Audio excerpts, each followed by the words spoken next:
Welcome.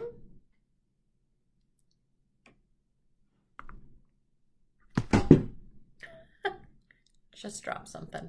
All right, day starting off great. All right. Hope everyone's doing well. All right. I have to let you know that we're going to talk about organizing tips for the fall. And I know it's still June, so this might be a good video to go ahead and save, come back to it as you are getting closer to the fall.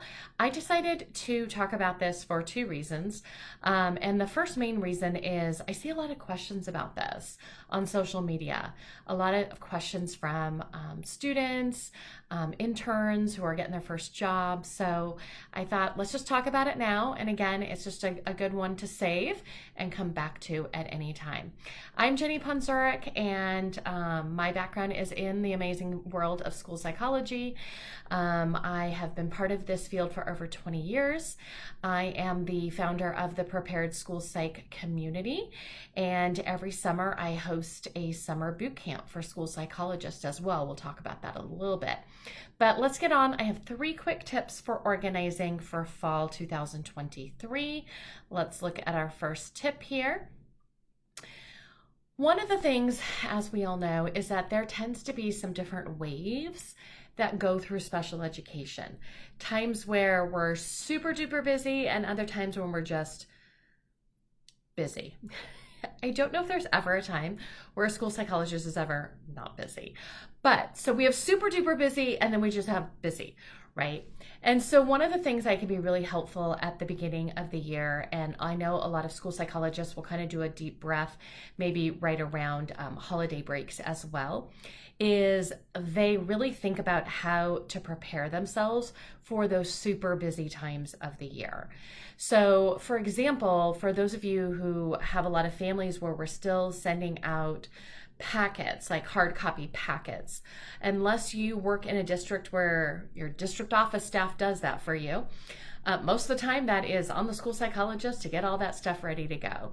And so having just those ready to go, those go-to papers, those health and development forms, the parent right forms, all the things that are just part of the regular things, it is so much easier to just pick something that already has a paper clip attached to it and then add in, the couple extra things you need to include, like the assessment plan or different things like that. So really think about, and I'm a big self-reflector. Think about those super busy times that we've had over this last school year and think about what would you wish you would have had ready to go, right? What would have really helped you? So it could be like assessment packets. It could be some go-to resources for counseling situations that you didn't have to all of a sudden you go in your filing cabinet and you're like, oh, this is the last copy of this. So just think about and reflect on what do you wish you had, just some go-to copies, some go-to packets for some teachers. I know nowadays a lot of the stuff that we are sending is over email to our families and to our teachers, but we still have people who really like paper copies too.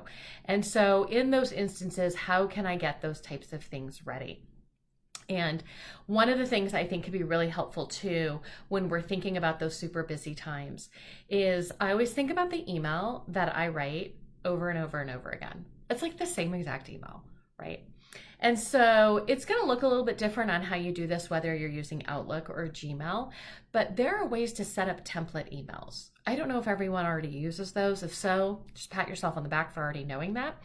But I use Gmail most often, and there's a way to set up a template so that when I'm ready to go, I just go to the template and then I just change the couple of things I need to change, but I don't have to type everything out.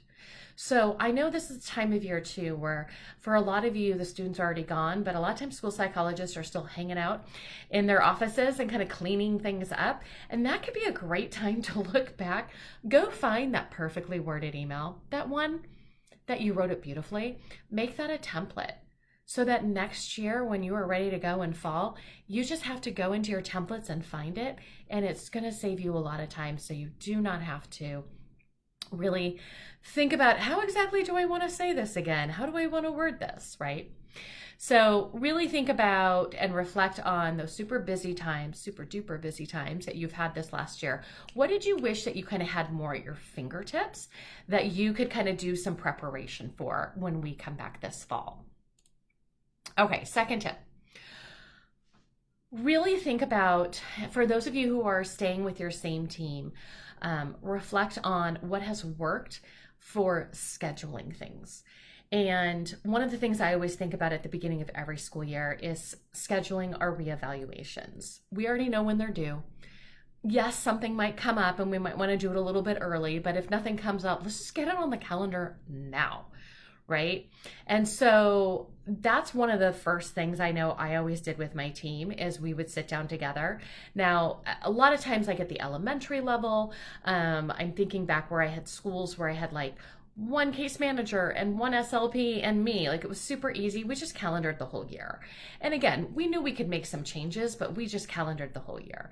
I know talking with some of our other team members inside the prepared school site community, sometimes at the secondary level, when there's a lot more case managers, sometimes the whole school year can get a little overwhelming for everyone. So they tend to do it more at like a semester at a time or a trimester at a time. So a lot of times now when I'm working with new teams, I'll just kind of go in and be like, what works for you guys, right? Do we want to plan all the way out? Or do we just want to plan out for the next 3 months, the next 6 months, whatever works? But I love starting the year with that stuff already on my calendar because then I don't have to think about it anymore. It's already on my calendar. It's one less thing that I have to worry about at 3:30 in the morning when I'm like, oh, did I, right? And then what I do, I have to tell you, once we've done all those things, I'm always the one who needs to fill out the assessment plan. I know school psychologists don't always do that, but in all of my positions, that's been my role. So then I always make sure that I then put that on my to-do list at the beginning of the year for every single one of those, right? Sometimes if I've had like a lot, I will just do like one overall to-do task for the month, like look at all your reevals that are coming up, in the next 60 to 90 days. But sometimes sometimes I've worked at schools where we have kind of a lower caseload and I'm able to literally like back it up the number of days and a couple extra days just to get everything prepared and ready to go. And that's on my to-do list. I have stuff on my to-do list in May and it's, August. I don't know. I love these kind of things. I love, again, that way I don't have to worry that I'm missing a reevaluation, right? Like, oh my goodness, we completely forgot to send out this assessment plan. It's due next week. And then the rest of my team's mad at me. I don't like those moments. So really planning those at the beginning of the year can be really helpful. And then this other tip kind of goes hand in hand with that. Blocking out report writing time for the year. I don't know how all of you are at report writing. To this day, 20 years later, it is still the thing I probably procrastinate. It's probably in my top 5 things I procrastinate in my world.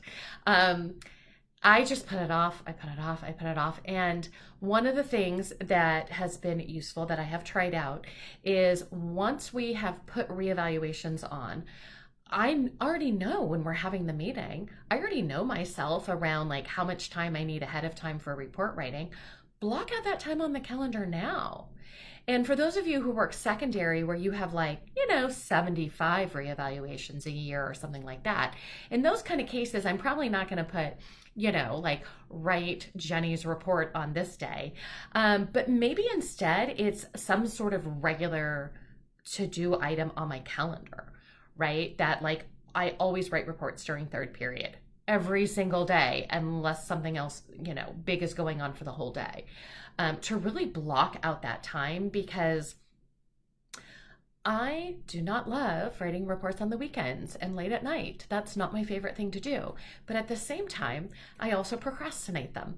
So for me, putting the time on my calendar at the beginning can be really helpful. And I do this today. I have a small private practice as well as helping out in some school districts.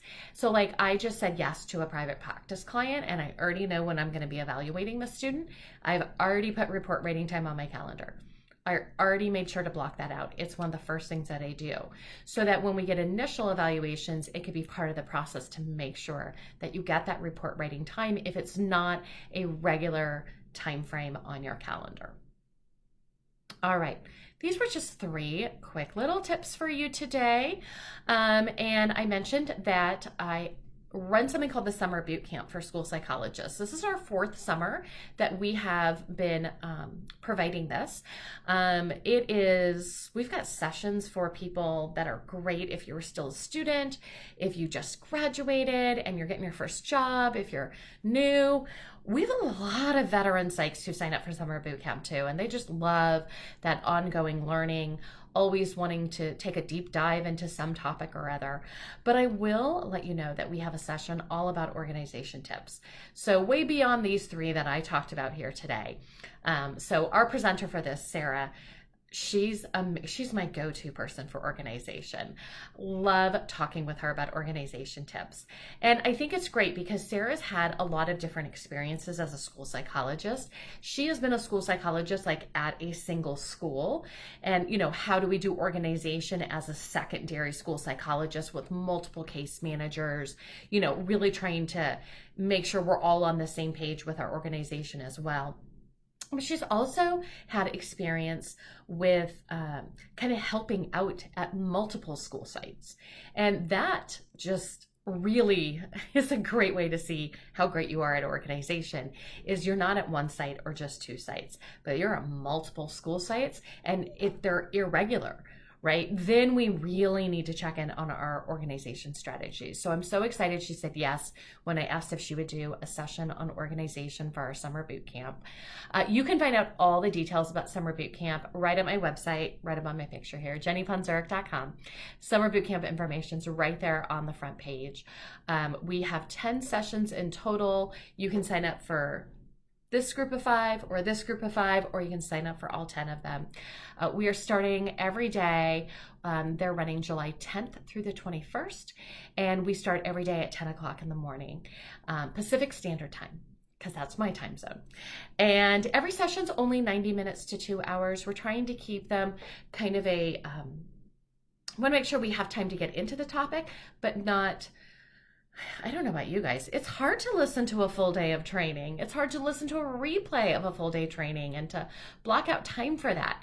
So we wanted to, really think about a good amount of time for everyone to get the information they need, to be able to ask questions from all of our presenters. We are recording all of our sessions. And so if you're not available in the middle of July, because maybe you're actually going on vacation, or some of you are already going to be returning back to work, we are recording every session, and all of this session recording replays will be available through the end of October, so that people will have that possibility there. So as you're looking through our information on our website about Summer Boot Camp, if you have any questions about it, please feel free to just send us an email. On my website, you will see a place near the bottom of our homepage where you can ask questions. Feel free to send us a question anytime. We'd be happy to answer them for you. I am excited for our Summer Boot Camp, and oh gosh, it's almost down to a month away. So excited about the sessions that I get to do. So excited about sessions I get to listen to, like this one on organization.